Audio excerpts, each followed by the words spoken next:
COMP6259 Advanced Game Design and Development video from the University of Southampton. My name is Tom Brown, I am one of the lecturers on this course, and today I am joined by... Hi, I'm Luca, I'm one of the demonstrators on the course. And I'm Dave, I'm the other lecturer on the course. Excellent, so we're going to be looking at some more of our students' first set of courseworks. Dave, could you tell us what we asked them to do? So we asked the students to create a vertical slice of a game that contained 2 of 3 elements, which were either an AI component, a multiplayer component, or a procedural generation component. So, our first game is Territory Escape. I like the mini screen, the floating clouds, very effective. Nice, let's have a little check of how to play before we go into things. Okay, so left click tiles to move them, left click enemies to attack, left click to drag and drop items in inventory, space for inventory, escape, okay. It's now full. I'm halfway down the screen and my brain's full. You are right, but you know, at least there's something telling us what buttons to press. Yeah, we should be thankful for that. So we've got, looks like we have action points, APs. Yep. The goal to reach the end of the maze to complete the game, and we've got some gear and HP pickups as well. Okay, so red things are health and green things other way are around. Tiles No. with... yeah, that's right. Oh wait, Green is oh green, no, yeah. green is Yeah, that's why it confused me, because normally you think green is health. Oh, you're right. I suppose you get red cross, but... Not yeah. not allowed to have red crosses in video games. Ah, yeah. You get cease and desists from Red Cross. From From the real Red Cross. Crescents? We go with red crescents for the same Not thing. allowed those either. It's protected Okay. symbol. I'm interested. Let's jump in. Okie doke, so... I've consumed a couple... So I are you? haven't consumed any action No, points, you're not. no. So I 5 can, logs? I can tell you now. Yes. Action points only count in combat. So you Yes. don't have to move Yeah. 5, end your turn, move 5, end your turn. It'll only start counting it in combat, which was a little bit weird when I first tried this. Aha. But, Makes sense. but it So- makes sense and it's a nice quality of life. I think we'll see what happens when you go into it, but I think they shouldn't have the action points on the screen. He hasn't spotted me yet, which is interesting. I want to see the trigger of what puts me into Yeah. combat. Ah, here we go. There we go. Okay. So yeah, so I like the little audio cue. That's So good. The music changes up, which is very nice. So it was left click to. I'm going to see if I can attack through here. There might be a bit of a line of sight. Aha, attack blocked. That's good, that's good. So I'll move across. Can I take it from No here? weapon equipped. Right. So a little bit of a shame that the sprite doesn't reflect, but if you hit space, Because then eventually. Ah, I need to equip my revolver. Yeah. Okay. That's alright, that's alright. so like on the one hand, a bit of an annoyance that you don't start with a weapon equipped. On the other, I quite like it. You have to use the Yeah. inventory before you can. Yeah. They could just done it with a warning, right? Yeah, Well, absolutely. what it's your first combat. You better hit space for inventory and equip your revolver. I mean, it kind of did, right? He tried to attack and it said you haven't got a weapon equipped. Yeah, I suppose. it guided me nicely But to it should have solve said the you haven't got a problem. weapon equipped. Press Select one space, in your yeah. inventory by pressing space. Alright. Okay. Right, you shot them Shot twice. him. Shot them twice. Oh, Now I okay. end my turn. Ah, no, Now never you, mind. have, now you have definitely not a red cross. And now I can't continue on walking because I'm out of action points. Yes. So I end my turn. And we're Very back well. in. 12. Oh, alright, okay. Nice. Alright, so we're getting the measure of it now. So it's a sort of an exploratory game with turn-based combat. What are we doing? You're trying to get to the end of the maze. Right now I'm trying to get like an idea of the bounds of the map. So I've just started broadly exploring a bit to the left. Yeah. And once that either provides a dead end or some interesting stuff, we'll I explore really some do like other... that musical sting. It is, it's It is good. nice, yeah. So A little bit disappointed with it. It's a walk to a space where you can see them and shoot. So it'll be interesting to see if it gets any more complex as well. I'm gonna As we get go behind on. cover and end my turn and see what the enemy does with that. So it does change a little bit based on when you get gear, for example, because Yeah. different gear will have different optimal ranges, for example. The thing that annoys me slightly, and I think would be a nice quality of life thing, is you started this combat with 2 AP. I did, because Like, I regenerated some at the last turn of the last combat, but going into non-combat phase didn't give me them back. so if, Oh, if we're okay. not counting out of combat turns, I feel like you should start with full AP. Yeah. I'm going to take a couple shots here. I'm actually going to open up... How many health does the enemy have? Do you know? We don't know. If you hit space just for a second, Yep. you can see our pistol has a range limit of 5, but an effective range of 1 to 3. Yes, I noticed So that, you're as well as too far a little damage range. So if you are 3? Well, if you does are- it include the tile that I'm on? That's the I question. don't think- So I think I'm in I my think- effective range. So I think you are guaranteed Yeah. to hit them from this range. Yes. Outside of this range, I think it's a 50-50 chance. Ah, That makes nice. sense, yeah. If Okay. I had the action points to do it, which I currently do not, and I don't think moving will be So, what, terribly beneficial. what is the action points to move and what is the action points to fire? I believe it's 1 tile of movement per action point, or 2 action points per shot, with at least with the revolver. I believe it might be different per weapon. Alright. Target. Okay, that's interesting. Going back. Alright, I got my action points back, so Yeah. I'm out of the effective range. Still got 'em. Still got him.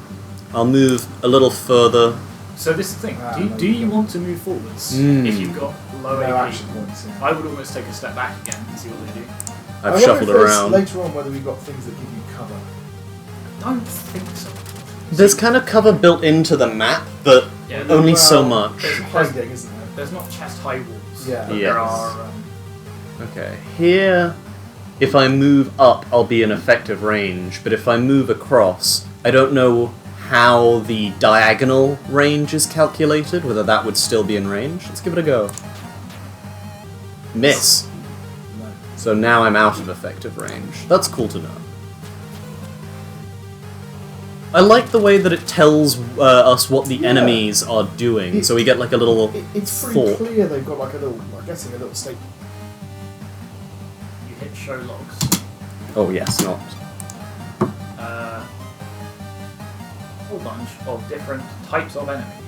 The Adept Commander. So we've got commanders, medics, skirmishers, and snipers, I think. Yeah, okay. But it's really not easy to tell what they are just from looking at their sprite. The only No. one that I think has a different sprite is either the medic or the commander. Okay. Which is a shame. I like the fact that we've got different models of. I'm gonna play this a little bit more But- aggressive. So this is the thing. As we play, I want you to keep an eye on what the enemies do and tell me if you can tell their class based on their actions. Well, he just patched up his ally, so maybe that's an indication that he's the medic. So we can now tell there's a medic. But as far as the others, maybe Let's kill the medic. I think I would be hard pushed to maybe differentiate them. Which is a shame And I- because you can't. Although you can read the log to see who they are, you don't know which one is which, and Yeah. so and choosing your targets is a part of the strategic combat play. If anything, So- it is the only part of it. Yeah. And I think that's why they're hard to differentiate as well, because mostly they just walk up to you and shoot. Yeah. I think a simple solution, because you got the same like tile or same rather sprite for the player and the enemies, but with a different color. You could just have the different kinds of enemies, different hues as different well. Colours will do it. Try another world. So I've died. You sure have. This time, I think I'm going to be a little bit more tactical. Okay. Well, cautious. Throw myself in a little bit less of danger's way. See if I can get some upgrades. I mean, you say that. Was there anything you think you could have done differently in that last fight? I definitely closed the distance, too quickly. I think it's something that comes to mind from like XCOM is not having all of the enemies being able to see you at the same time and trying to pick them off like in smaller groups. Yeah. And the main reason for that is like the action economy, right? Yes. A team with more turns is going to do better than a team with fewer turns. Okay. So, fighting toe to toe against 3 enemies is Yeah. pretty rough. Not ideal. So here I can see one just at the edge of my view. That's interesting that like a lot of the time previously I could see the enemy a lot earlier than they could see me, but because we're in an open space, it's an even footing. Yeah. If I move here, I also feel Be in that range, obviously there are but- different weapons. So because we haven't got any different weapons, I'm going to try that. our choices in combat are very limited. This feels like, I don't know whether it's making any measure to do this, it should have modified the combat sequences it was generating to try and match and reflect the complexity of the weapons choices we had available to us. Yeah, so we'll dig into that bit when we start talking about So- procedural. So I think there might be elements of that. But Enemies and you had a hand grenade, then okay, that's a bit different, right? Or even if you had a sniper rifle and you'd say, okay, I'm going to position myself and snipe and then change to close quarters when they close on me or whatever. It's Nice. the fact that you only get 3 action points a turn also means that you can't like step out of cover, shoot, and then step back in. Unless you've Unless you've already stockpiled. stockpiled some. Yeah. Which I don't know if is an intentional design choice. Again, it feels like it could have been set so you had the choice to step out and shoot twice, or step out and step back. Okay. So That I've might be spotted better. him. He's yet to spot me. I could avoid this enemy if I maybe just looped down or looped up. Nothing on this side. So this is the other interesting thing, because I've seen this being developed in the lab. I've seen it from a really zoomed out view of the map. So having it be this zoomed in makes me feel a little bit claustrophobic, Yeah. because you can't really see a lot going on. And I don't know if that's just because I've spent so much time looking at the full map. Okay. I've got 4 action points here. Yeah. I assume that he's got 5. He could move forwards and then shoot me. So I'm going to spend But you a could couple move- getting out of effective range for him. But he's... Okay, yeah. But then Unless I know what kind he is. Cowardly commander attacks. That might have been from the last time. Oh no, I think that would be from this time. Let's see. Does he act in a cowardly fashion? Nope. But he spent Okay, all of his but- turn moving, so Yeah, I can okay, just good attack choice. twice now. Nice. Yes. Here we go. Good.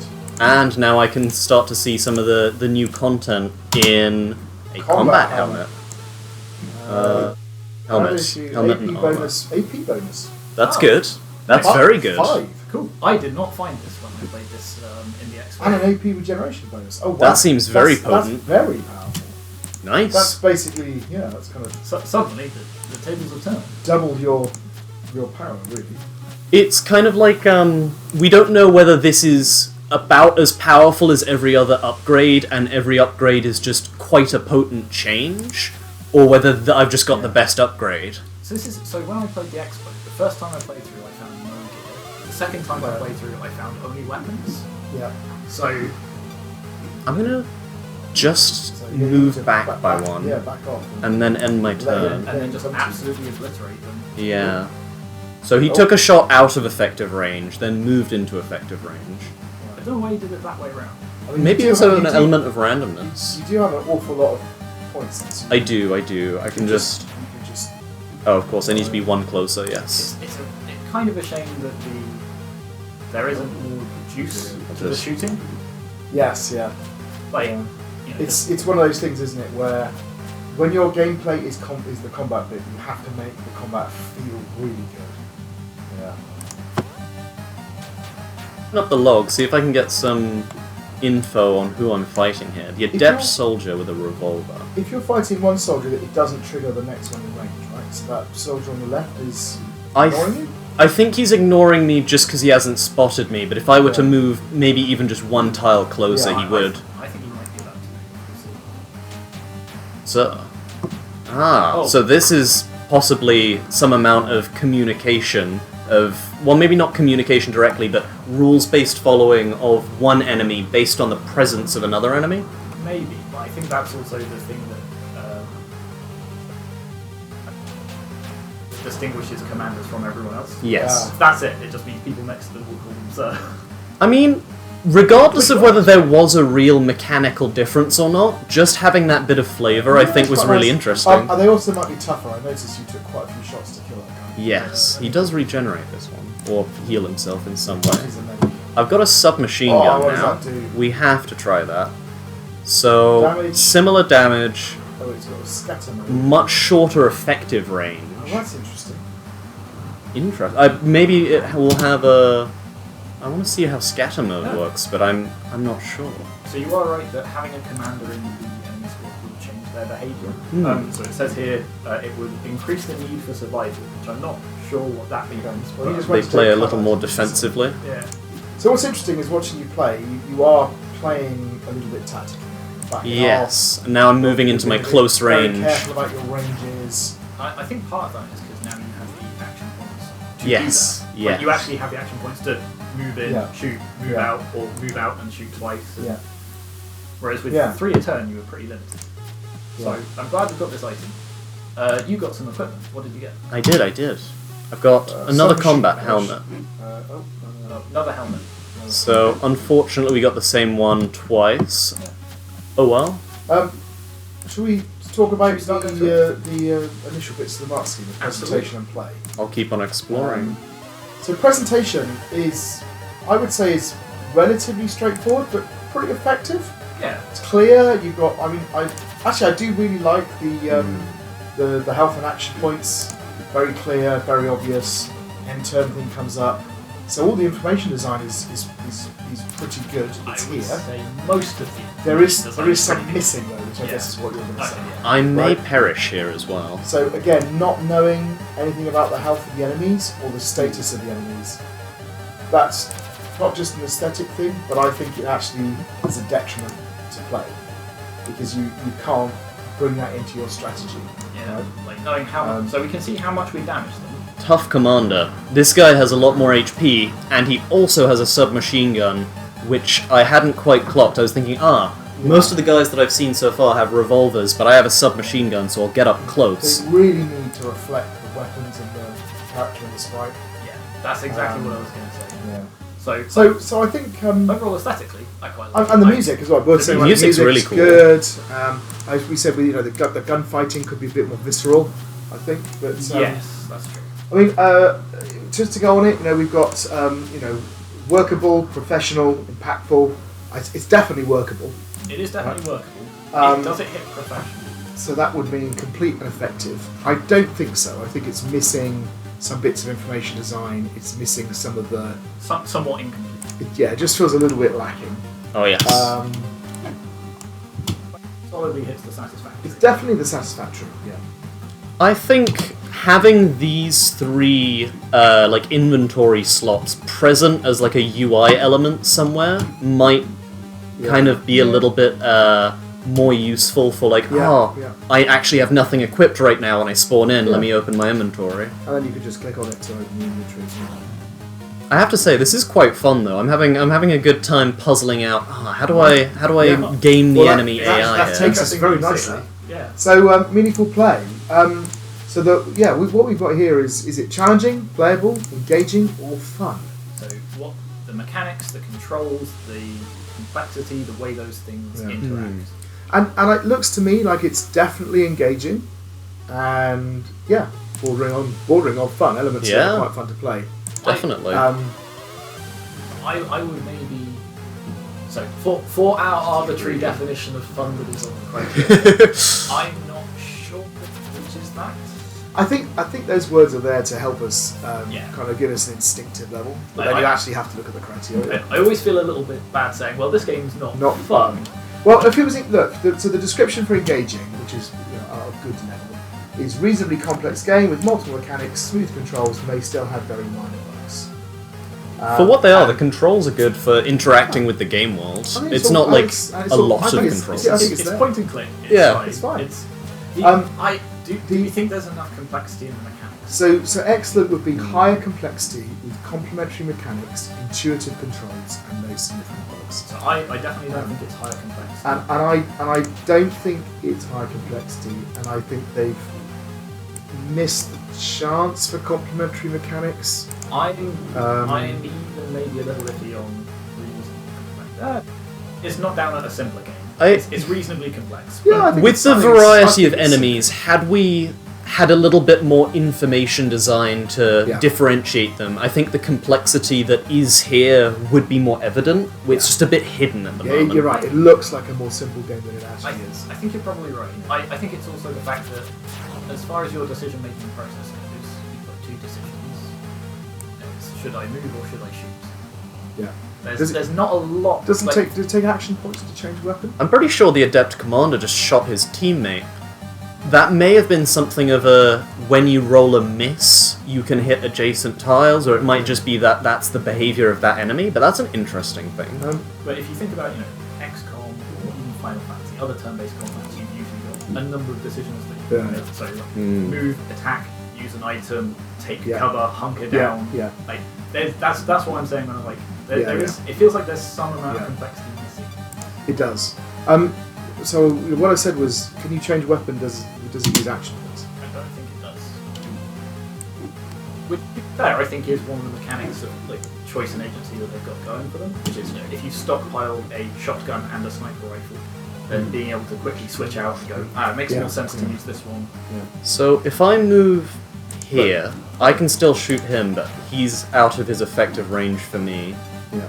Or, yeah. I was going to say, let me just finish Yeah, my sorry. thought for a second. Which would be a good use of agency, but because you aren't guaranteed to find different weapons, Yeah. you don't have that choice. Yeah, I mean, this might link in when we get to the procedural generation bit, right? But yeah, I agree. It feels to me like the game is very reliant on you finding the things to open up the possibility space to enable meaningful play. So do you think we're a good, or maybe are we just below a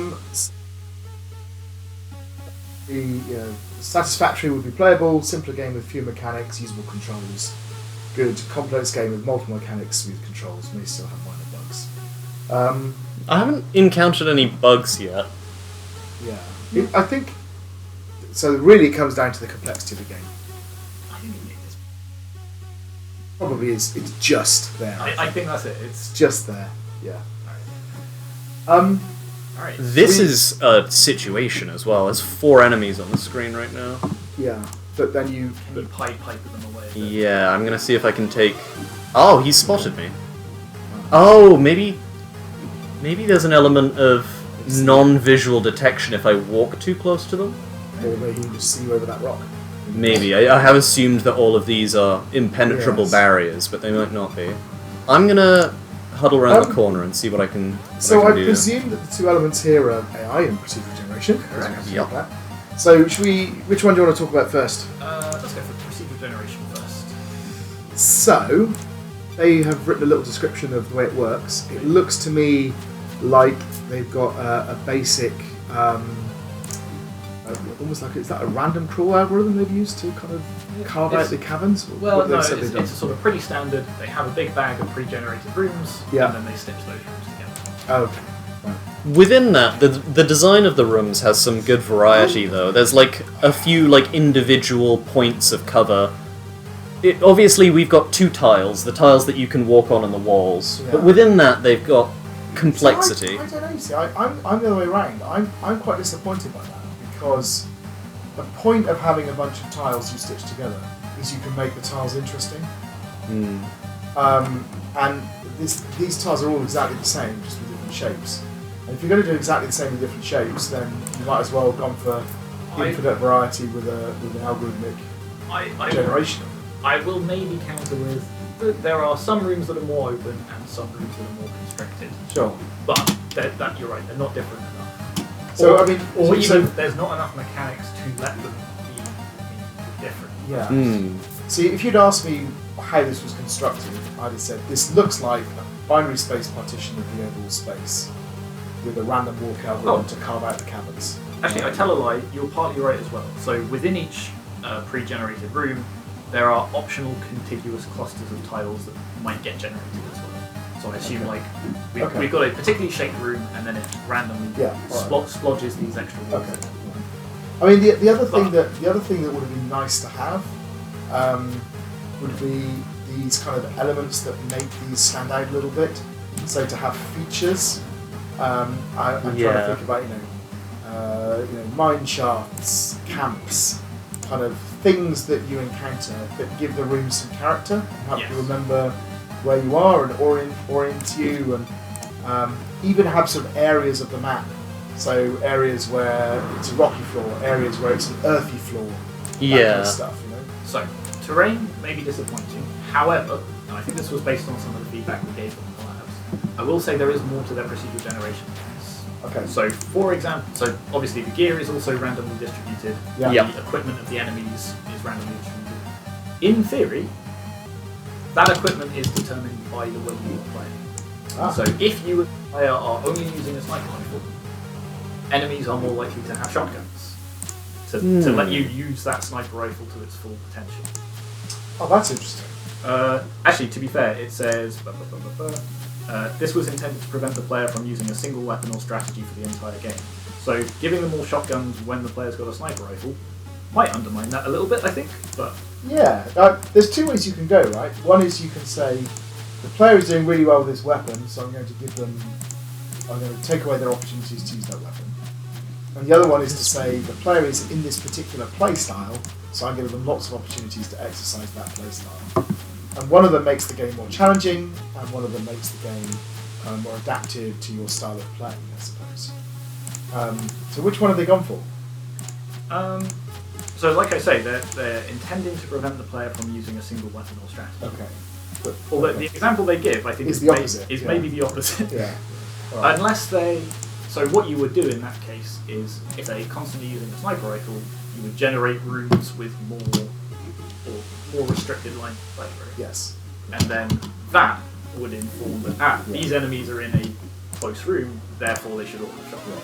Which you mentioned there is an openness modifier for each of the rooms as well, so maybe that's where they're coming at. But yeah. All right. Well, I mean, let's think about this then. So a satisfactory would be straightforward generation that incorporates some effective rules that enable meaningful play. They're definitely there, right? Yep.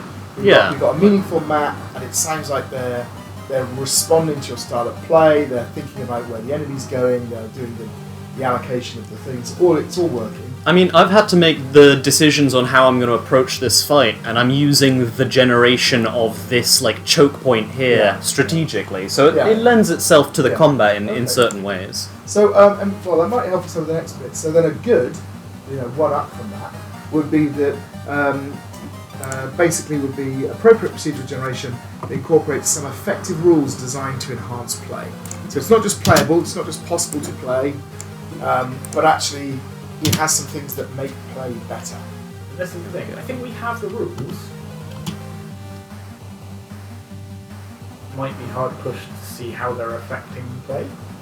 So I'll walk you through just a little bit of decision making. We'll see how complex this makes the game's mechanics. Or I guess how complex my decision making is based off of the game's mechanics. So I don't want to take these enemies one by one, and I've got the choice of my revolver or my submachine gun. So while they've been sort of peeling out individually, I've swapped over to my submachine gun and retreated round the corner because I counted the number of spaces that they could move, and now they're in my ideal range while I've got all of my action points. But that uses 3, so I'm then going to swap over to my revolver, which uses 2, to maximise the utility of my turn. And there were some interesting decisions there. Yeah. But so I feel like it could be just a little more. I mean, my feeling is, so what are the rules that would enhance play? So that's to do with the placement of the enemies and the weapons that they are equipped with. They kind of respond to you. They've got these rules about responding to you. So they've got some rules about variety in the environment. Is that right? So they've definitely got some stuff that ticks it up. This is the thing. I think they definitely have some rules and the intention behind it. I don't know whether it always manifests. But again, so I mean, moving from what you say, you are definitely using some of those things to your advantage. So maybe it's just because I'm not playing this time around. Okay, but I think. Did I get any more loot? I mean, the difference between good and excellent really is to do with the number of things that's going on and their effectiveness. So this is the thing. I think I agree with that. Yeah, I think that's kind of where it is. So we ought to think about the AI system. So yeah, again, this one thing where, kind of like the procedural generation, there's quite a bit going on under the hood, but it's not always super clear. It's not surfaced. The log shows you.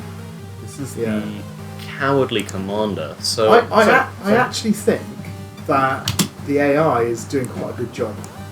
You've got different types of characters who behave in different ways, that react to one another, that have different powers and affordances.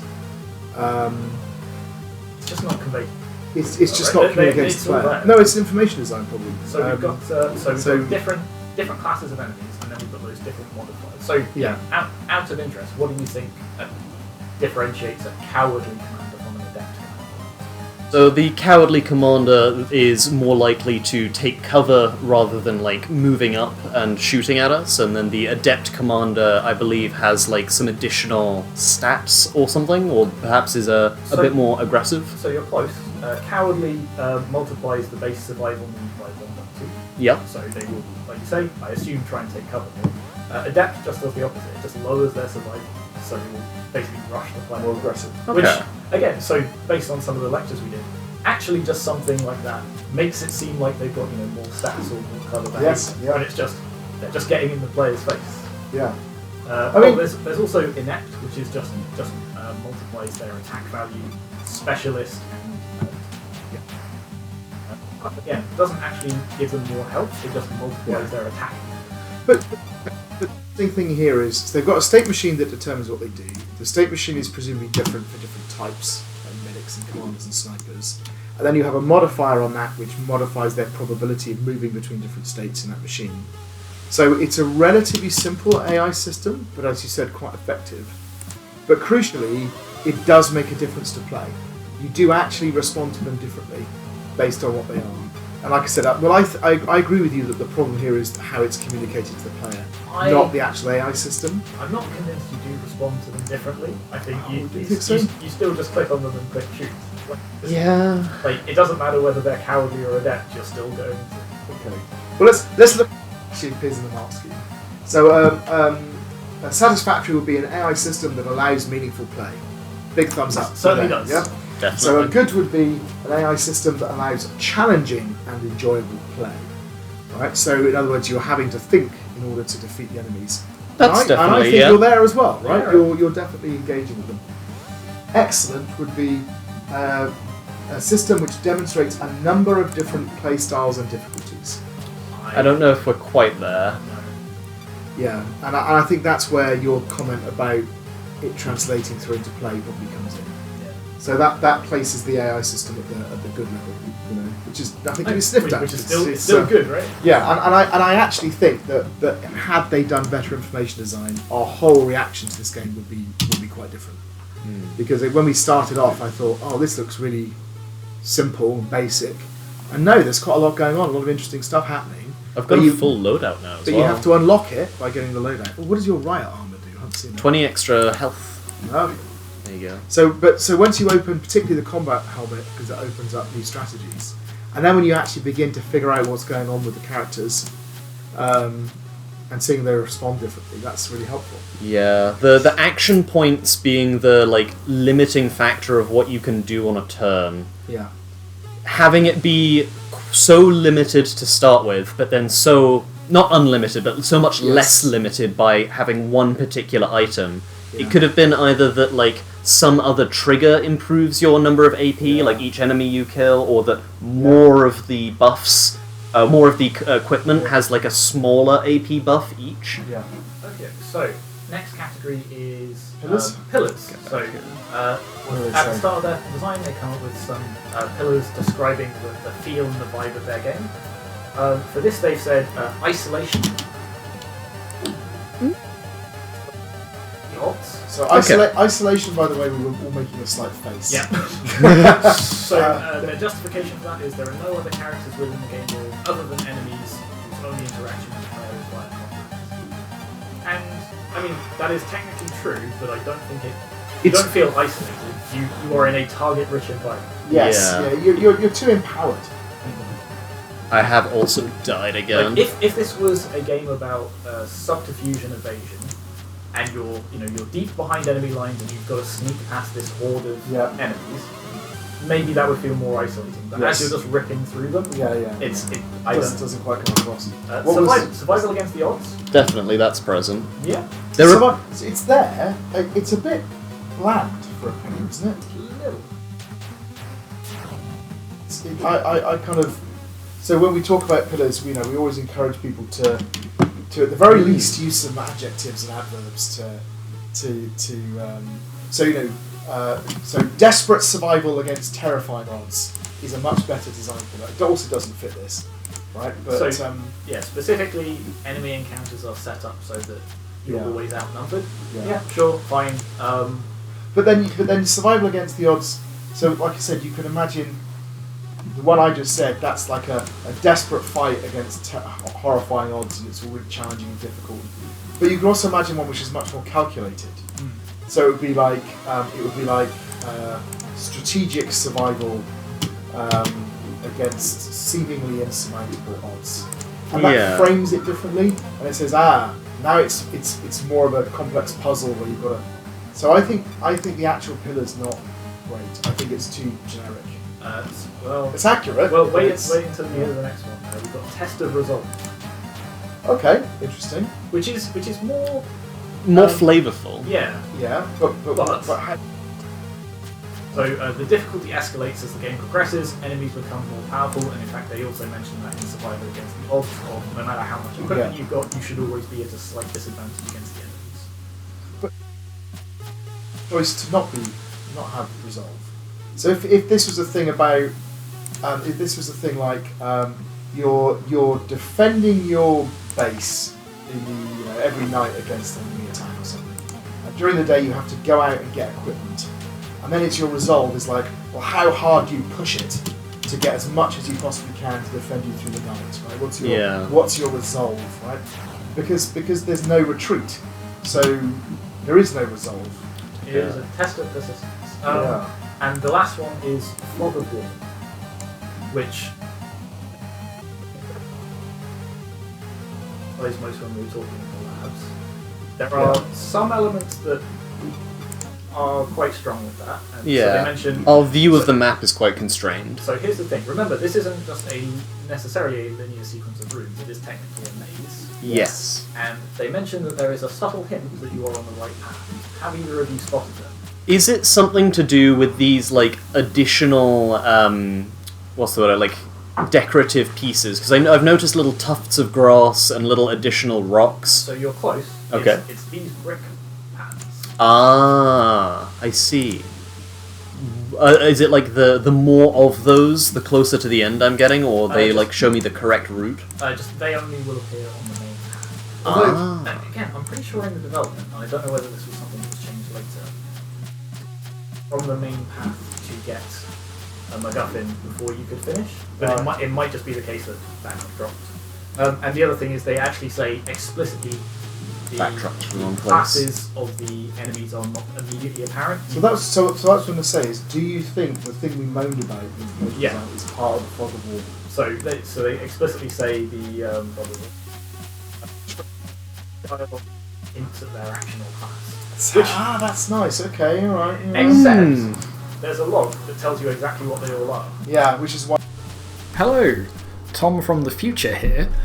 We had a little bit of an audio issue, unfortunately, at the end of this recording, so I'm going to dub in over our lovely discussion and just continue the feedback that we were giving. So, where were we? I believe we were talking about pillars, and we were talking about the last pillar of Fog of War.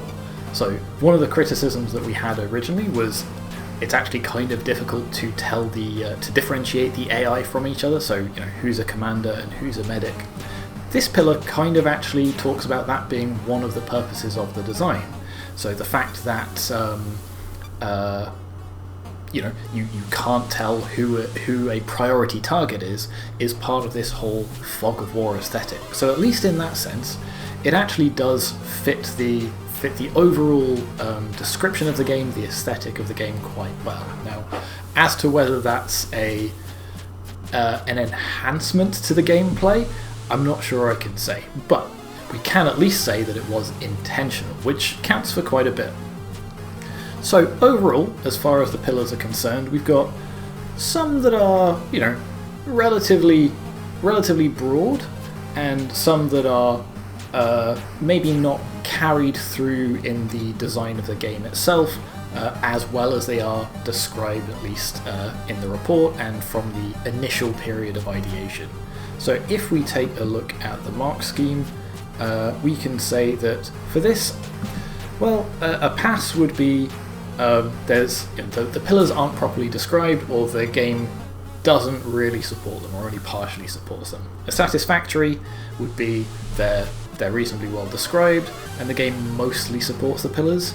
And for this, I think we're sort of part way between those two parts of the criteria. So that brings us lastly on to feedback. So each of the students, as part of the hand-in, they also handed in this document with some responses to the feedback that they had gotten across the lab session. So for this one, let me bring up those notes again. So as always, it's always nice when the feedback is bullet pointed, and in fact for this one they've split it up into the feedback they got, how it was addressed, the feedback they got, how it was addressed. Makes it really easy to skim read through skim read these on the fly, having read it before. So they've talked about a number of different bits of feedback they got. This developer was particularly engaged in all of the lab sessions. That's really great to see, and I think overall it's actually helped their game quite a lot. So it's a good rule of thumb for the future. Come along to the lab sessions. So feedback. So one of the bits of feedback they mention is a way of introducing or a way of telegraphing some of the side paths. So you may have caught this at the end of the previous discussion. There are certain bits of terrain, like the brick texture, that highlight a particular, the main path. So if you get distracted or go exploring a side branch, you can find your way back to the main branch. Now, it's a good interpretation of, or a good interpretation of the problem and a good way of thinking about the solution. I'm not sure this is potentially the most successful way, because I would not have noticed this playing the game if I hadn't read this in the notes, but perhaps, a more fully fleshed game, maybe it would include it as part of a tutorial, or just simply through enough repetition, that's a pattern that I would notice. Another piece of feedback, thinking about dynamically changing the layout of rooms based on the skill of a player. So changing the procedural generation based on a set of rules to enhance play rather than just enable it. And again, we've talked about this previously, and they say the way they address this was they change enemies' positions and gear, and they determine that based on what the player is using at a particular point in combat. And I think that is something that has been very, very successful. That's taken their game, or their procedural generation system, from merely enabling play to actually thinking about how can we enhance play. So rather than just providing a space and some enemies to shoot, they've thought about what would the most interesting enemy to fight at this particular moment in time be. So that, I think, has been very, very successful. Another comment about procedural generation, so thinking about making rooms feel more individual and less predictable. So they do use the word random. Random's not necessarily the word to use for procedural generation, but I get what they mean behind it. And in particular, they say they end up splitting the rooms into quarters. So rather than just each room being generated individually, they're generated as 4 quarters that then match together, just to add a little bit more variety. And again, that by itself doesn't necessarily enhance the play, but it provides the conditions for enhancing play with the different types of enemies, taking into account the different type of terrain that they might be in.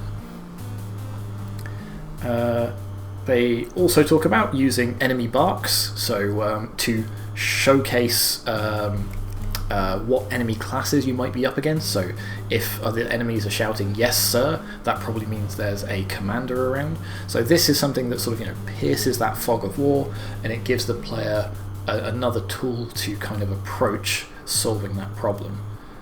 And lastly, particularly looking at enemy detection and whether stealth should be a viable playstyle. So they didn't introduce any concrete stealth mechanics, but they did improve the way that their enemy detection works. So yeah, overall, I think their feedback's been very, very well addressed. In fact, I would go so far as to say it's been interpreted particularly well. In fact, I would say, yeah, this probably hits an excellent on the criteria. Not only have they haven't just done the simple approach to fixing a problem, they've thought about what is the cause of that problem, and then how can I actually come up with a suitable and successful solution to it. So yeah, I think they hit an excellent for that. And with that, that is enough for Future Tom.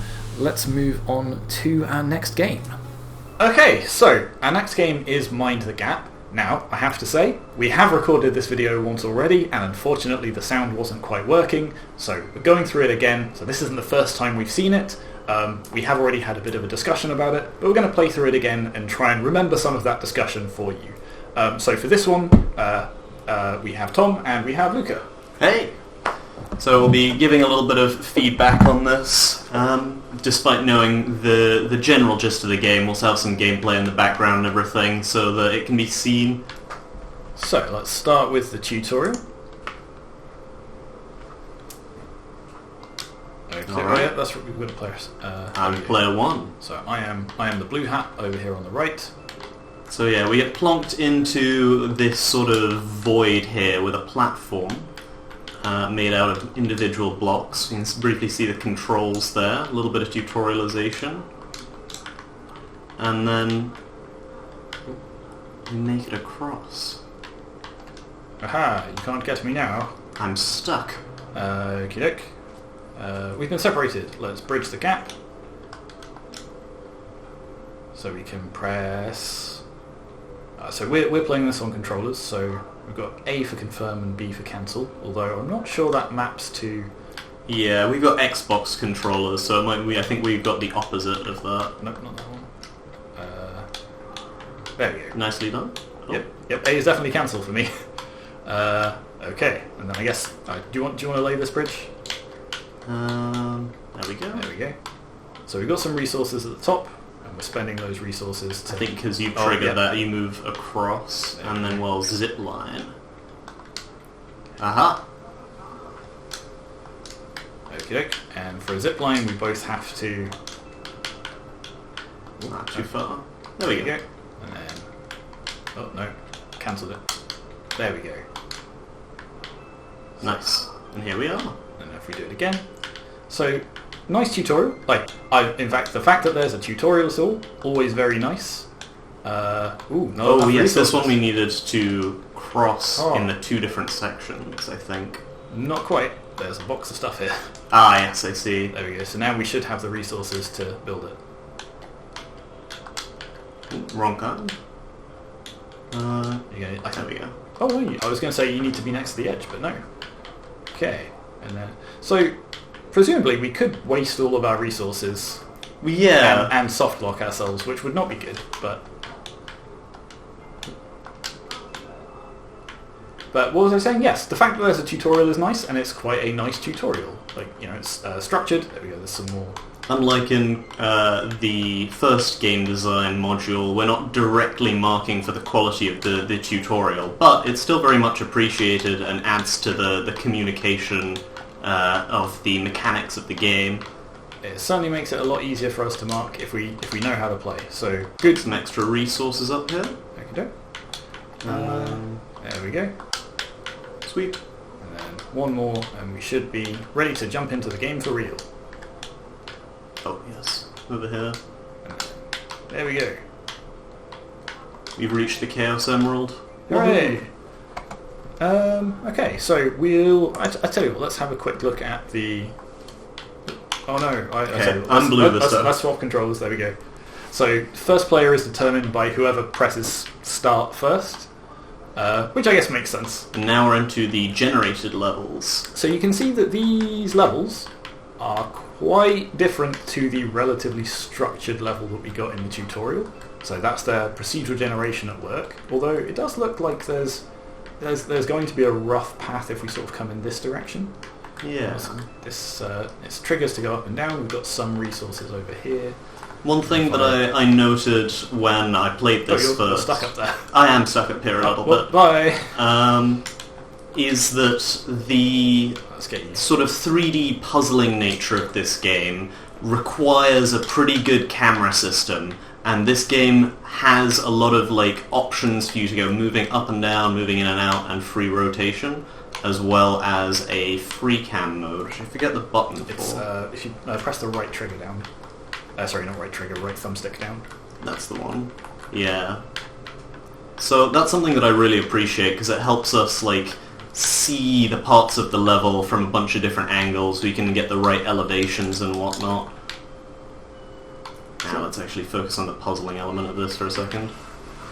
From here... Can you... Well, I was going to say, can you zip line down to here? I don't know if you actually want to come down here, but... No, I think we do. Yeah. Alright. obstructed. Let's... if I move over... Can't get down there. I can get over here, even if that's temporary. And I don't know if you'll be able... Oh, there you go. Oh, look at that. So we destroy a... Oh, no, wrong button. No, still wrong button. There we go. Nice. Cleared some pathing there. So I guess we can just pop down here. In fact, so you could follow me and place a bunch of bridges, or if you just head over here, then we can just put a zip line down, right? Yes. Oop. I think you might have to hit confirm. Yeah, there we go. I haven't confirmed. Alright, so now you've made that cross. I can actually just go here, and then the distance I need to traverse downwards is a lot Wait, less. you can just put a bridge here, right? Oh, I can. No, that's half a block up. Slightly... Well, hang on then. There you go. Perfect. Thank you. Some of the cooperative elements of this coming through. So we've still got plenty of resources, so in fact... Yeah, do we even... I don't know if we can even get up there because we've not traversed... If you just come this way a bit... Yeah. So again, good sign of cooperative implementation is we're having to talk to them, say, you go over here and... I may have accidentally got myself stuck. Okay, let's see if we can get you down from there. Ooh, I can come across this way, actually. The camera's nice. I am stuck in a couple of blocks. How do I... Oh, there we go. We can zoom in and out. So, alright, let's... Can you... Not enough... Oh! So this will cost 12. Alright, let me see if I can get a slightly higher spot. Okay, what about over here? You may be able to walk up the next two blocks as well, save us a couple resources. I mean, it would save a couple of resources, but we're here. We're here. The end. We don't get paid extra for bringing them back home. Okay, so yeah, that is a pretty indicative run through of what one Mind the Gap game looks like. So, with that in mind, we'll boot up another round, and we might as well start talking about the marks. Or the marks criteria at least. Yeah. So if we look first at overall quality, so presentation and the like. It's got very nice graphics. They're sort of chunky. We are kind of floating in the void, which maybe it'd be nice if there was like a little more aesthetics tying it to this to the theme. Like, are we? So last time we talked about this, we had a little discussion about, are we descending from the top of a mountain, or are we descending into a cave? Yeah, so my assumption is cave, but it is a little bit unclear based off of the visuals. So we've got some nice background music that fits nicely with the fact that we're in the void. We're in that sort of puzzle game, non-liminal space. Oh yeah, I should say, this is mostly, nitpicking and just curiosity rather than they definitely should have put a skybox in. I quite like the sort of abstract aesthetic. You're right that the music definitely fits with the vibe. Yeah. It definitely leans more towards, puzzle than peril. We've got maybe a little bit of a visual glitch here with some of the cubes not staying. Where are we trying to go? Let's have a quick look at that first. Yeah, it's free cam. So again, we've kind of got this sort of spiral path downwards. I think a lot of none of the levels that have been generated are, as far as I can tell, identical, but they do all seem to have a very similar structure of, obviously you start at the top and work your way to the bottom, but there seems to be this sort of common sort of spiral structure that we're seeing. Yeah, and there are a good number of cases like here where there are parts of the map that are inaccessible from the beginning, though are further away from the end. So the minimal solution here to go down to the green gem doesn't require you to use any part of this side of the map. I don't even know if you can access most of this side of the map. Aha! I may have trapped us. Yes, just a little. I don't know if there's any blocks on that Y level that I could go down further. You would need to get lower than me, otherwise we're going to be stuck. Because ziplines only work in one direction. Yes. I think there might be a way. So actually, if you come back down, it'll waste some of our resources. This way. There we go. Yeah. So, okay. If I put an end here. Fine. There we go. So there are some very interesting, like, multiplayer elements to this of, you know, when one person gets stuck, the other can go and help them out. The, like, cooperative element of it is quite good. We'll get onto that. I've leapt ahead of ourselves a little bit. So, Yes. Presentation. So, yeah, good graphics, good information design. So Yes. we've got our resources. There's not a lot, Especially in the tutorial as well. Yeah. So in our previous playthrough, we noticed there was a little bit of an issue when we were placing the zip lines of, you know, it would say obstructed or something like yes. that, and it wasn't really clear what the obstruction was or how we could solve it. Yeah. But beyond that, I think we're easily up in the good category. So, you know, they're professional graphics, they're complete, they're effective. Sorry, not graphics, aesthetics. I don't know if it quite reaches the impactful level. I think maybe they could have done some more, like with the pretty unique character that they've got, to really like enhance and build upon that.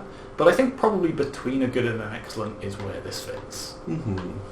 Which takes us on to play. Now, we've already talked a bit about the fact that we're actually playing, and the fact that I keep having to pause what I'm doing, looking at the mark scheme to figure out how am I going to play this game, which is usually a good sign. Yeah. Takes some cognitive power to solve the puzzles. Well, it's not just that it takes power, but it's that I'm actually interested in solving it. Yeah, that too. That's a very key part of this. Okay, so you made your way to there. And then I think I'm going to...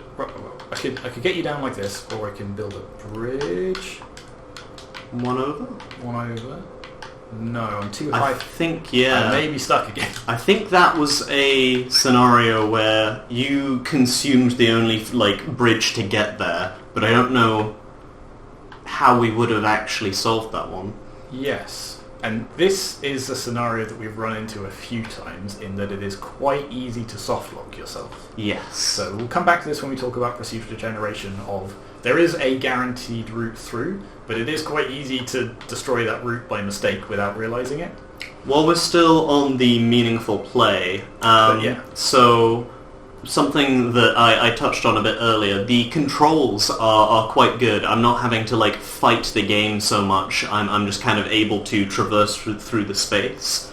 And then the like complexity and number of mechanics that are on display. So we've got the standard floor blocks here, as well as the falling floor blocks, naturally generating resource caches, the bridges and the zip lines, as well as the end goal. Yeah, I think that covers just about everything present. There are definitely quite a few different things at play, although I don't know if there's...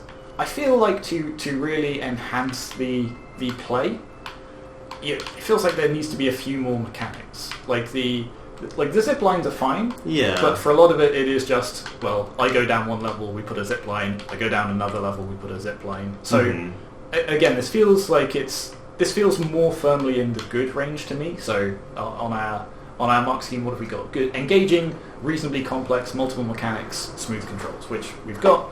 We do have a couple of bugs with, like that floating red cube, like Yes. it's not really a bug, but the sort of, the disruption to play. Again, we'll talk more about that in the procedural generation. I may be able to demonstrate it at some point, but I noticed last time that the physics that, say for here, the rule of the game is that I can't walk down this ledge because it's a one block gap, whereas I can where this is a half block gap. There were some scenarios where if I just wiggle around enough, I'd fall off of the gap and technically traverse somewhere that I'm not allowed to be. So there is a minor bug present in that. Yeah, but overall I think it's pretty... I think, like, some other traversal mechanics might be interesting. Some other... Yeah. So the bridge is fine. The zipline is, I think, particularly good for a co-op game because it reinforces that communication. And again, we'll come back to that later as well. But I think they could do with some other mechanics that really reinforce and enhance that style of play. Also, I say the controls are intuitive. I do keep accidentally cancelling stuff, despite... Alright, how are we going to get... I don't know if we can get down here. This one, yeah. Should we have gone this way? How would we have gotten down there, though? No. There's no continuous... A really long bridge steps. across here? Perhaps then it's not... Well, maybe we're just missing it. perhaps the guaranteed path is not quite as guaranteed as it should be. Maybe it's across this gap. I don't know if that's too long of a gap for you to bridge. I tell you what, let's generate a new level. Sure. And think about that. Give it another run. There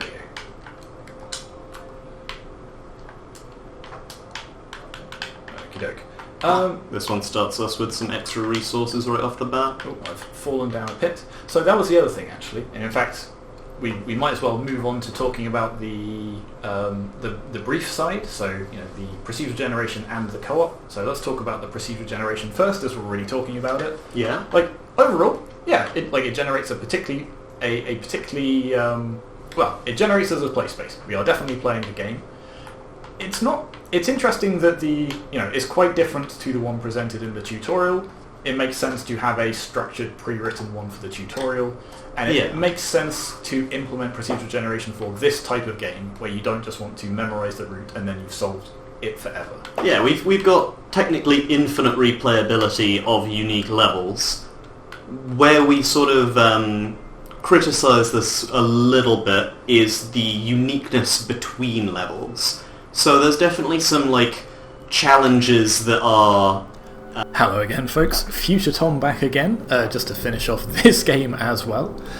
So we were talking about the procedural generation here, and how much it enables play versus how much it enhances play. Now, in this particular case, other than one or two, small little soft locks that we've seen, based on kind of our own decisions as players, but it kind of goes along hand in hand with the procedural generation. It mostly does enable play. We've got a sensible route going through their notes. I believe they create an end-to-end route from start to the goal, and then sort of flesh that out with a couple of red herrings and dead ends as well, and possibly alternative paths as well, but they do guarantee that there should be one path. Now, as players, it seems relatively easy, if not outright common, to get ourselves in a situation where we lock ourselves out of progress because we run out of resources or destroy a bridge, or we end up just isolated in such a way that we can't place a zipline, for example. So overall, I would say it enables play. Whether it enhances play, that's kind of another question. I don't know if there's much in the way of rules guiding the generation to make the descent particularly interesting. In fact, in a previous play of this, we got a surprisingly quite a flat path, basically just in a circle, where we were almost able to just walk from one side to the other without using any tools at all. It's worth saying that they do generate resources based on I guess not the projected difficulty of the path, but the calculated difficulty of the path. Because in that playthrough, we started with 0 rope, so we knew that we weren't going to need to create any zip lines in order to get to the next section. So, with that in mind, I think it's relatively easy for us to say that, yep, it's got some rules that enable meaningful play. I don't know if it goes quite as far as enhancing meaningful play. But still, it's a good approach to generating a play space for this type of game. So, the next bit on our marks criteria is obviously the multiplayer aspect. And again, I think they do this relatively well. We've got a no small amount of collaboration and communication between myself and Luca as we were playing this. It's exactly the sort of thing that you want to see particularly in a co-op game, where you're having to talk to the other person, collaborate, and in order to succeed the challenge. It's not the case that one of us can just rush off into the distance and then win. What we have to do is work together, so you'll see us rotating the map and saying, oh, if you go here, then can you put a zip line here, and so on and so on and so on. And I think that overall serves it quite well. Now, based on the design of some of the mechanics, you can find yourself in a situation where, if you're the player that's racing ahead, you've gone over one of these bridges and it's fallen down behind you, then that's great. You've got to go find a good spot for a zip line. If you're the other player, you are sometimes just kind of stood there waiting for them to put that end of the zip line, and you're kind of just twiddling your thumbs. Although, That said, there is obviously, with the nice camera controls, you can be sort of zooming around in the free camera and helping guide that other player, so you're not completely locked out of it. So if we look at our marks criteria, a satisfactory, for example, would be an experience that sometimes allows meaningful play for multiple players. A good would be consistently allows meaningful play. And I think it's mostly consistent. I do think there are still some of these elements where you end up stood around waiting for the other player to do something, you effectively can't proceed or progress, and you're kind of entirely reliant on the other person to be able to continue playing the game. So those moments are, maybe a bit of a shame, and I think they could have really enhanced some of this multiplayer play with the addition of some additional mechanics, whether that's what would be... I'm trying to think of a good example now. Something that effectively necessitates more collaboration between players. Maybe that's the planks, for example. Rather than just planks appearing out of nowhere, maybe the players have to, in true Chucklevision style, carry those planks down, to me, to you, and if one of them tries running ahead too far, then the plank falls and goes into this endless void. So something that not necessarily shackles the characters directly to one another, but just yet another dimension for cooperation. Okay, so I think between a satisfactory and a good feels pretty much right for this game. So that brings us on to design pillars. Let me bring up those. So first of all, we have the idea of player-forged paths. Now, it's not the most unique descriptor I've ever heard, but I do think it actually does lend itself towards the fairly unique character of this game. Obviously, there are some inspirations that we can see at play, but overall, I think that's a relatively nice description of it. It's got a good sense of what the game is going to be. Again, it could be enhanced a little bit more by some additional mechanics, like more tools to forge a path. Maybe that's blowing up a block that's in your way of a zipline, or maybe it's a rope that you can hang over the edge and you can really sort of build more of a path yourself. But again, this is a small game prototype. There's limits to the amount of mechanics that you can cram in a small amount of time. I think overall, the game is relatively well supported by that pillar. The next one, rewarded curiosity. Now this one, I'm not so sure about. Now, they do have some very nice descriptions of their intention behind this and sort of how they want that pillar to be brought across in the game.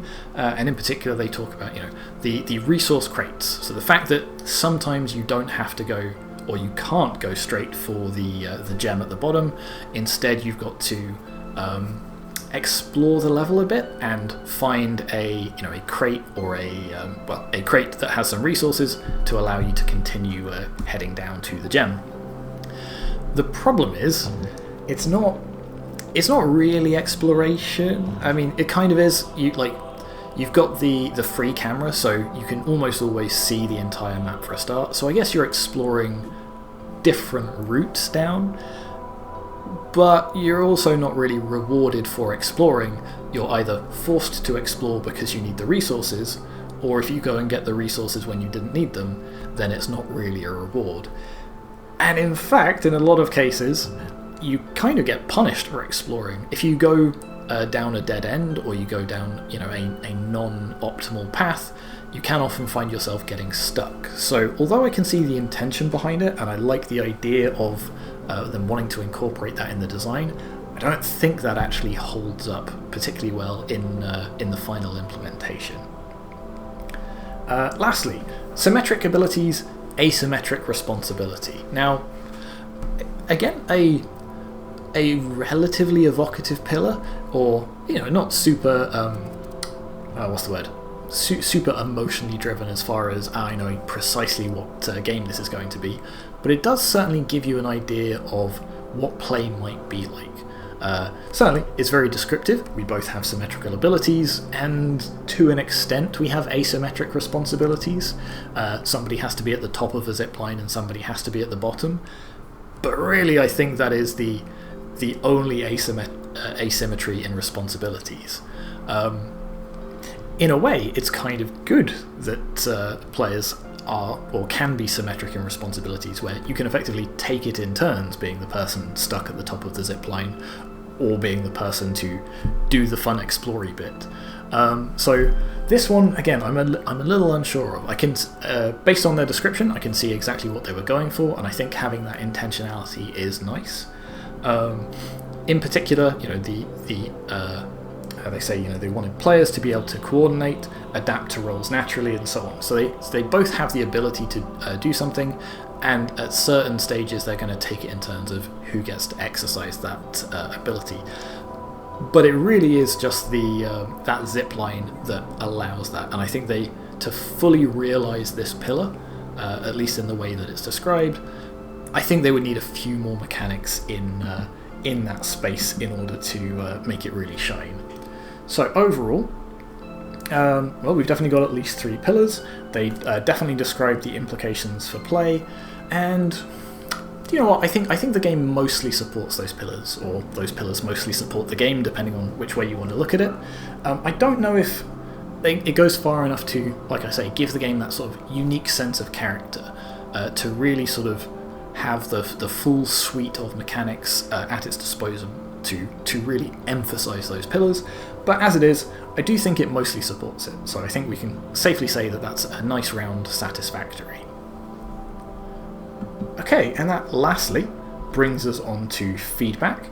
So they've got two main pieces of feedback. The first one is avoiding a common pitfall of these types of games, where one player ends up taking full control and another player takes a more supporting role. Now, that's something that we've mentioned kind of a couple of times already, and that problem definitely still seems to exist in the game.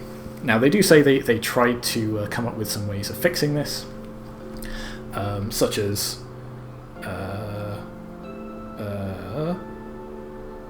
players having unique roles and paths, and therefore an element of individual autonomy. Even they point out that this is pretty much more evident in the tutorial, because the tutorial is manually crafted and you can deliberately set it up in a way that you can't necessarily with procedural generation. And as such, in the sort of main mode of play, I think that issue is probably still around.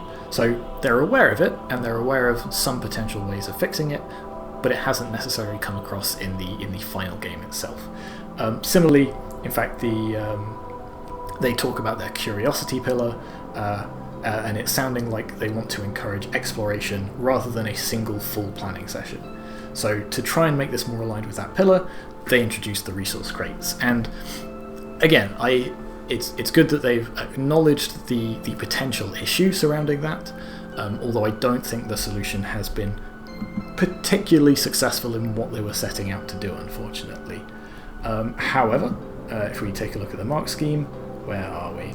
So yeah, I would say this feels pretty much around the level of a pass, so much as they've addressed the feedback and they've clearly shown thought about how they might want to solve these. It's just those solutions haven't had the fully intended effect in the game itself. So yeah, overall, I think a very nice game, relatively polished in a number of different aspects. If they can sort of come up with some of those, or some additional solutions to those issues that they've highlighted in the feedback, I think this could be a really strong game. So, without further ado, on to our next game. And we are back with Infernal Depths. So, similarly, we have played this game before, so this is going to be a slightly shorter run through, but here we are plopped into the game with a main objective to clear all the rooms, a number of rooms cleared, and then for this particular room that I'm going into, find button in maze. Okay, so I've got M1 where I can fire arrows at these little goobers. They don't seem particularly threatening. No, I believe they just follow my position on the screen and walk towards me. Which is tricky in a maze, but okay, so our goal is to find the button. Button found. We found the button. So the texture of some of these walls is a little sticky. Well, also the sprites, because it's the same sprite and they don't change depending on their neighbours. It is a little bit trickier to read visually, but we've made it through the maze. So far, so good. Okay. Okay, so yep, in an open space, these goobers are a little bit more threatening, although not hugely. And then we've got room objective is done. So in theory I should be able to walk off, but I know from previous playthroughs that I've got to solve this puzzle as well. There we go. Press There we buttons go. in correct order. So, puzzle maybe is not quite the right word. Puzzle is stretching it a little bit. We've got to figure out the correct order purely through trial and error. There's no way for us to... Oh, no, there we go. 3, nope, Nope. 1, 2, the way around. 1, 2, 3, 4, 5. There we go. Now we've opened doors. I made the comment last time that it's kind of like the Lieutenant Surge from the original Pokemon games, where you just have to find the item in the correct bin 3 times over, and there's no way to know what the correct order is. It would be nice in the puzzle if we knew... If we could do a little bit more than trial and error with the 5 buttons.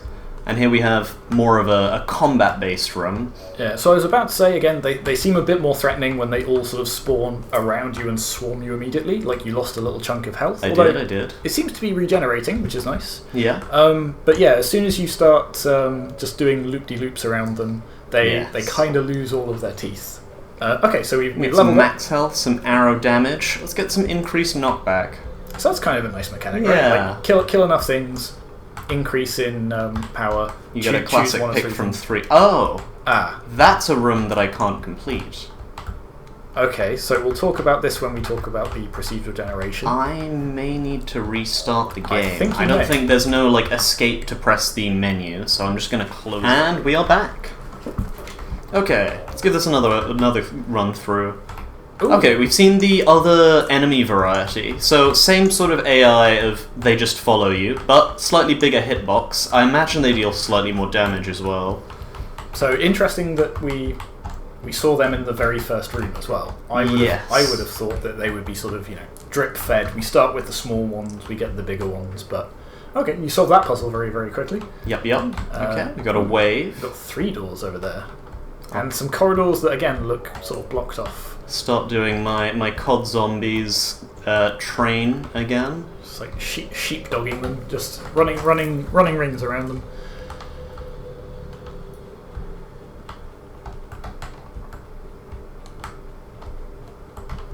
So I don't want to jump into talking about the marks criteria like too soon, because we know there's still some additional content left to see. So we'll see if we can. So we've got 12 rooms this Damage. time. I'll get fire rate this time. Fire rate sounds pretty good. Alright, triple door. Okay, we've got a puzzle room Oh, that I'm entering from the correct side. Got to find the button. The button is kind of right next to I you. wonder whether finding the button before I kill the enemies... Oh no, okay. Yeah. Enemies still here. But you don't have to kill them. You can just leave it there. True. I get XP though. That's a good point. It's you're very much There incentivized. is progression in a certain sense. Although that does kind of raise the question of for the blue button rooms, are you just losing XP if it generates a blue button room instead of a fight room? Yes. Oh, okay. I guess there are still some. There's combinations thereof. But I guess sometimes without. presumably you get the most XP for the ones with just a big old horde of them, though. Unless, in fact, hang on, I'm going to keep an eye on our XP bar and see, do you get XP for solving button puzzles? And again, puzzles is probably stretching it.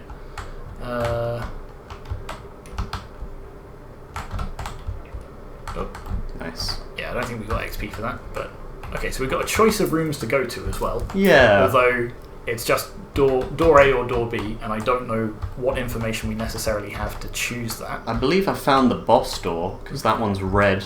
Oh, okay.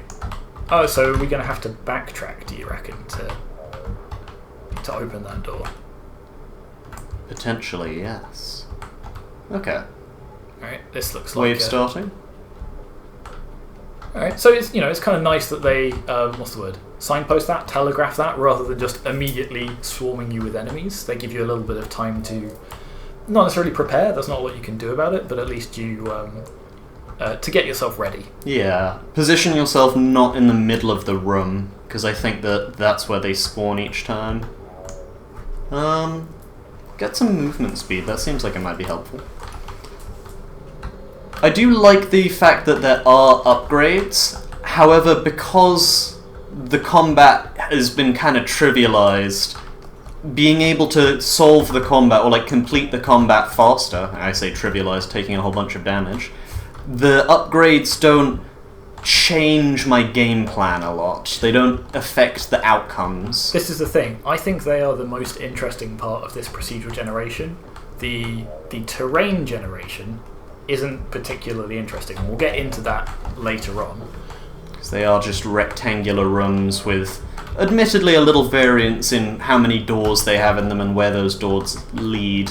Although we've already seen they can generate in such a way that you are soft locked, or not even soft locked, hard locked, I guess. But the fact that the thing that makes roguelike games interesting is usually not the fact that the rooms are slightly different. The thing that makes it interesting is that you are forced to use different combinations of skills and abilities run to run. If you think of like Enter the Gungeon or Rogue or Binding of Isaac, something like that. It's all about you've got new skills, new abilities, and you can use them in combination. So just plus 10 health or plus 10% speed is not the most interesting way of doing that, but it does allow you sort of some customization over the way that you're playing, which I think is kind of nice. This is a very large room. It is very large. I think I might have reached the maximum room length on whatever random generation picks that. Yeah, so we've got 15 enemies in this room, which I think is about the same as the smaller room as well. So yeah. Faster. Yeah, damage or fire rate sounds like it'd be pretty good right now. So with I'm gonna use Binding of Isaac as a sort of proxy here. You have upgrades that affect your fire rate and your damage. However, because of the way that the arrows start at a pretty high fire rate here, the delineation of they both increase your DPS, but which one is better to increase your DPS of fire rate or damage doesn't seem as meaningful. Whereas in something like Isaac, if you've got like a very low fire rate, you just end up missing the enemies a decent amount of the time, which can be problematic for your damage output. Whereas here, I'm just clicking and shooting, and every shot is landing pretty much. I'm also not sure. Here we are. The boss room is room 12. Yes, I've cleared the other rooms. A little bit of a lag spike, but here we are. The boss. I do like the music. Yeah, the music's real good. That adds to the atmosphere. He throws bombs at us. I believe this is a multi-phase type thing as well from my last run through. It's actually something that I've mentioned, I think, in quite a few games, not just this series, but in general, is like having music is one thing. It's very easy to do. Having two different music tracks, so one for normal play and one for a boss fight or like a dramatic encounter, really does liven it up. So good work on that. We've got some interesting, information design telegraphing of, you've gotten him down to half health and he started glowing red. Yep, he started spawning enemies and dashing about, so you got some more behaviours. Yeah, definitely seems more threatening than the regular enemies up to this point, although maybe you're just really, really good at this game, but you haven't taken much damage yet. No, not the most. It's enough of like a kick up in complexity, especially in phase 2 where he starts doing the like charging and the spawning. The basic enemies I think could definitely use a little bit more to them, but this enemy I like the design of quite a bit. Okay, so while you're chipping away at them, there we Level go. complete. Next level. So we've got double shots. So now, so that's kind of nice. Some progression. Yeah. Although you say some progression, we're back to clear rooms 1 to 14. Yes. And mostly in fact I think entirely they are still the same 3 sets of rooms. Okay, so let's start talking about the marked criteria. So we'll kick off as we always do with overall quality, starting with presentation. The graphics are fine. They're it's very serviceable. Like a reasonable asset pack that are put together. They all seem mostly consistent. I will say again that the wall tiles, it'd be nice if they took into account their neighbours. Therefore, it would be a little bit more visually clear. You get some directionality. What the route through the maze is. Otherwise, it sort of just muddies it a little bit. Sound design, I quite like. We've got some sound effects with the bow and the arrows. Yep, a little bit of like a background ambience track that then changes into the boss track. That upgrade screen, plus the objectives on the side, be nice if it wasn't just in the default font. Like again, just picking a random medievally font, or putting a bit of parchment texture behind it, rather than just generic Unity UI, I think would really help it come alive. But if we look at it all together, I think, where are we?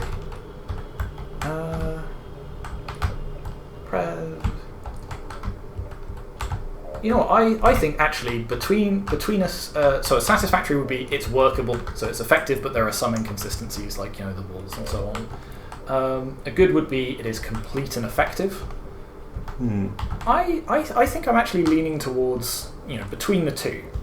Some of the UI elements aren't really in keeping with the rest of the vibe, and it would be quite easy to tweak those. But the fact that they've got like the two music tracks, I think also they could do with a few more sound effects to round things out. I think it hits the effective, but perhaps not the complete. So putting it in between the two, makes some sense. What about the play? So the play, I feel like with a few tweaks, it could be a lot more interesting. However, I do think that each room is quite samey, with the exception of the boss room, and the puzzle rooms, they don't really offer any sort of challenge. It's either trial and error, or you see the entirety of the maze and you can traverse through it from like a top-down perspective.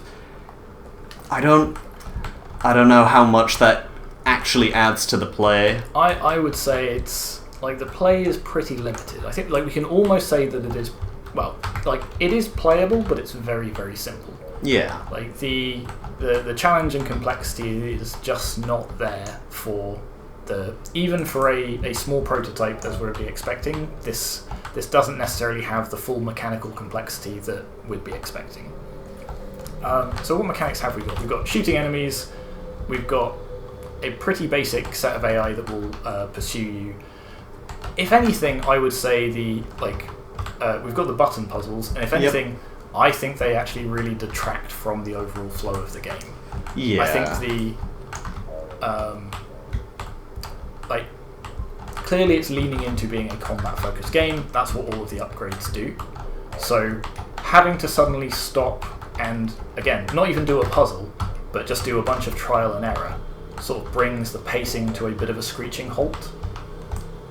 So I think, to me, this sort of feels more like it hits like the pass in terms of play. Like it does work and you are playing it, but overall, like the controls, again, they're not even challenging. There's just not enough there to judge. For reference, I've been using WASD and mouse 1, and that's it. Plus, we've seen some bugs in the procedural generation that have made us unable to progress, which is a bit of a shame. So, yeah, there's definitely the foundation of a good game here. In fact, we already talked about the upgrade mechanics and how they can be developed further as well. But overall, the play that's there is a little bit basic, I think. Where else are we? Clearly this game has procedural generation, and it doesn't have multiplayer, which makes me think that the other one is AI. Yes. We'll talk about that in a second. Procedural generation is relatively basic, but it is playable.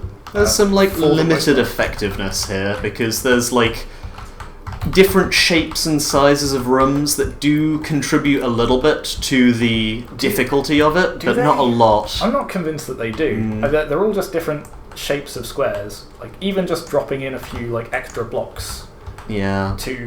To change the way you're tile here or something. But the problem is then you'd need different enemy AI that doesn't just get stuck on those corners. Oh, okay, we've got a slightly different boss. It looks like it has the same mechanics. Yeah, I believe this is the same boss but reskinned. With all of my upgrades now, I'm melting his health. Yeah. Let's see, does he spawn as well? He charges. So yeah, again, the balance, such as it is, may be a little bit off. And again, that's kind of down to the procedural generation and the way that the experience points are distributed. We experienced this last time as well. Occasionally when you kill the boss, the game does just freeze. I don't know if that's limited to just the second floor boss, but that is a known bug. Alright, so in terms of the procedural generation, we can see how they've implemented it, and it does seem to be on the simpler side of things. So we've got a series of rooms that are generated, a series of corridors that connect them, but there's not really anything that considers how does this impact play at all. So for example, here we've got a really big room, but it's the same as fighting these enemies in a really small room. Yeah. There's not even strategically, I'm just going around in circles. And between rooms, there's nothing that makes there's nothing that guarantees do we get enemies then buttons then maze then enemies then buttons then maze. As far as I can see, there's nothing that stops us just getting button button button button button all the way to the boss. So they mentioned it creates a unique experience, but that doesn't matter if the experience isn't meaningful. It doesn't matter to me if the last time we played this, I saw a button room and then an enemy room, and this time we see an enemy room and then a button room. The important thing is how all those experiences differ across play in a meaningful sense. So I think I already said this before, the upgrades are a good opportunity to do that. If they had developed those a little bit further and we had something like an upgrade that lets us shoot 3 arrows at a time, or something that cuts our health in half in exchange for doing double damage. All these things that would change our playstyle. Again, you'd still need suitable different enemies and suitable mechanics to take full advantage of that, though. So overall, where are we looking? Well, so they do have procedural generation, but I think it is overly simple. Yeah. It's implemented, but perhaps a bit incomplete. Yeah, in the majority of cases, it allows play. We've seen some instances where the maze generation basically locks us out, unfortunately. So overall, it kind of hits pretty much exactly a pass. What about the AI? They actually die. I've been stuck. Okay. So I mean, these AI, such as they are as simple as they come. If these were the only AI, I would be inclined to say this is absent. This is not AI. This is just them tracking the player. We've seen them get stuck on corners and buttons and each other. This is not sufficient for what we were looking for this coursework. The boss, the however, boss AI does have... Sorry, go ahead. I was going to say, it shows us a little bit more of what this game could be. I feel like perhaps the intent of the designer of having some reactivity to the state of the game, of changing the behavior when the player gets it down to half HP, and just having a couple more moves to select from really helps. It does. It definitely improves it, but it is still much simpler than what we would expect for a game where half of the technical challenge in it is creating an AI. So yeah, I believe the boss uses, or at least it appears to effectively use, a finite state machine, which is we use as an example in the lectures of this is a very simple implementation. So for your climactic encounter, probably too simple. Are we stuck again? I think I can get around. Okay, cool. Yeah. You sure? Oh, maybe not to there. Well, maybe we can go through a different route. Yeah. So how would you improve this? Obviously the inter-room enemies you would want to make more complex. Perhaps give them different personalities, different fighting styles. That's something that can really make it come alive. As it is, well, I can't say there's no attempt, because like you say, they've got this finite state machine for the boss. It shows it has different mechanics based on different states, but it is very limited. very simple. In fact, I've said it already. It's overly simple, which puts this down, unfortunately, kind of at a poor for what we were looking for this particular coursework. Also, having traversed around, I do think that this is another example of a hard lock on the generation of there was supposed to be some way to get to here, and it's just generated a wall. Okie doke. So let's well, in fact, we're almost done, so maybe we wander around for a little bit and keep talking. So the last bit is the pillars. So pillars, what do they say for their pillars? So they've actually got quite a few pillars. They've got 5 here, although they don't go into a lot of detail for each of them. But let's run through them. So number 1, Infernal Dungeon Descent. So That sounds very cool. It's quite evocative. It does describe... So if it were just Dungeon Descent, that would describe a wider variety of games, but it's Infernal, so that adds an element of complexity. Great idea.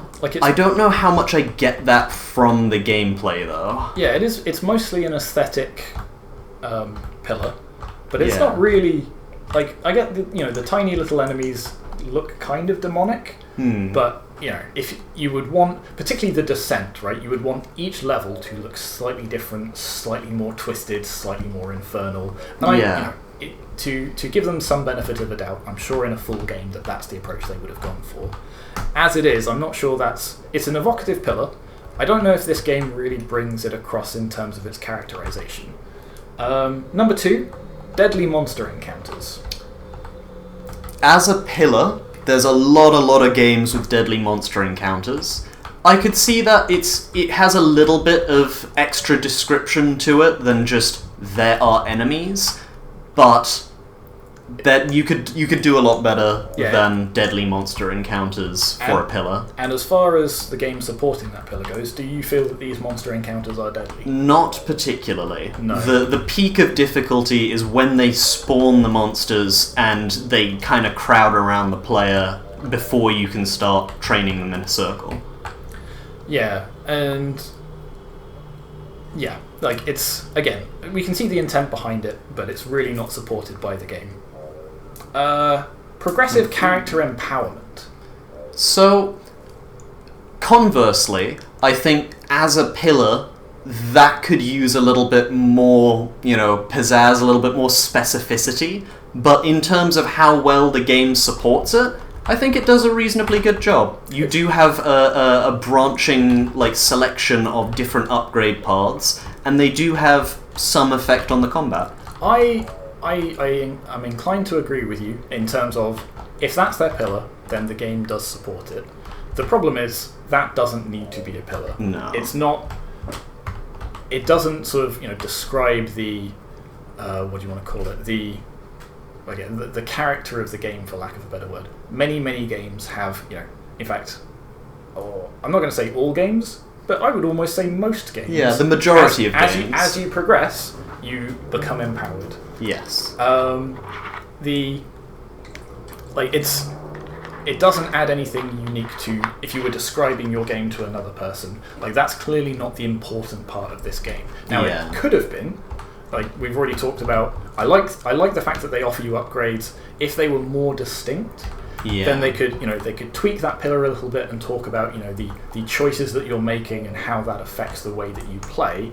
But as it is, as a descriptive pillar, it's not particularly bland, it is particularly bland, even if it's present in the game. So I think they could have just dropped that one from their discussion of pillars. One thing that you mentioned in passing earlier is having an upgrade that halves your health. I think that area of design could have been explored a lot more if, instead of giving you 3 options for strict upgrades, it gave you 3 options that each had a bit of a trade-off. Yeah, exactly. And then, not only does that sort of tie into that nice, demonic or infernal aesthetic of you're making a deal with the devil there. Yeah. That could tie into it and really strengthen it. Number 4, puzzle-driven progression and unlockables. Now, I would argue, in fact, I've already argued that there aren't really puzzles, and I don't... other than the fact that they unlock a door, they're not really tied to your character's progression much in any way. What I assume they're talking about with the unlockables is the bonuses that you get after killing the boss. So the double shot upgrade was specific to getting from level 1 to level 2, whereas the shot speed, HP ups, that sort of stuff is tied to leveling up. You might think that, but in the description they give for it, no, they just say if you don't complete the button puzzle, you can't progress. I see. Which is, again, it's not it's an element of the game, but that isn't, and I would argue shouldn't be, a foundational element of this game. Yeah. And similarly for the last one, procedural rooms and puzzles is not descriptive of the uniqueness of this game, and it's I don't think even particularly well supported in this case. So overall, there's a couple we like. a couple that we think could be improved, and there's also a couple that I think kind of miss the point of what game design pillars should be, unfortunately. So where does this come in? To me, this actually sort of hits kind of again at a poor. It's not that there's too few, it's just the description of them and the, for a lack of a better word, the evocativeness of them just isn't sufficient.